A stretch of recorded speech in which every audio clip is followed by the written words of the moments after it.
mas parami pa akong alam sa'yo kaysa sa alam mo. Ha? Huwag mo kami paikutin dito. Sinabi mo itong nasa kaliwa, 2022 or 2023. Yung pangalawa, sabi mo a couple of years ago. Accurate ba yan? Matagal na po yan. Yung tama po yung mga nasa 2022 to 2023 po yan, Your Honor. Ito rin nasa kanan, 2023 rin ito. Yung sa tambayan. Opo, alam ko nasa ganung year po yan, Your Honor. Okay, kanino yung tambayan na yan?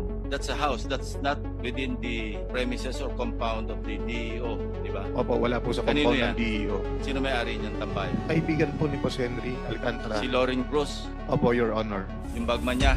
Hindi ko po masabi, parang Dapat po. alam mo kung sino si Lauren Cruz. Kilala ko po siya. Bali, ninong ko po nga po siya. Kaya nga, so alam mong bagman siya.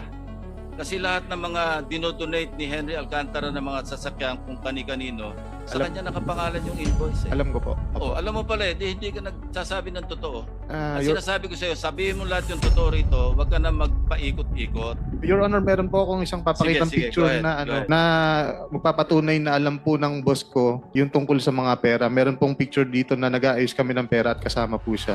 Full po kasi yung katawan niya dun sa may blue. Engineer Alcantara, inamin mo na rin yata na ikaw yan di ba?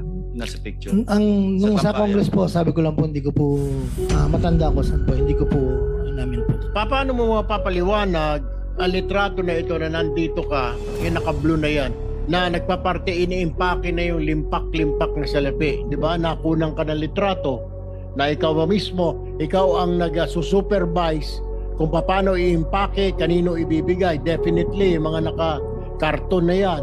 So, alam mo. Ayan, no? Yes, Your Honor. Yun. Alam mo, maski wala yung mukha mo, maski kalahati lang, alam mong ikaw yun kung ikaw yun.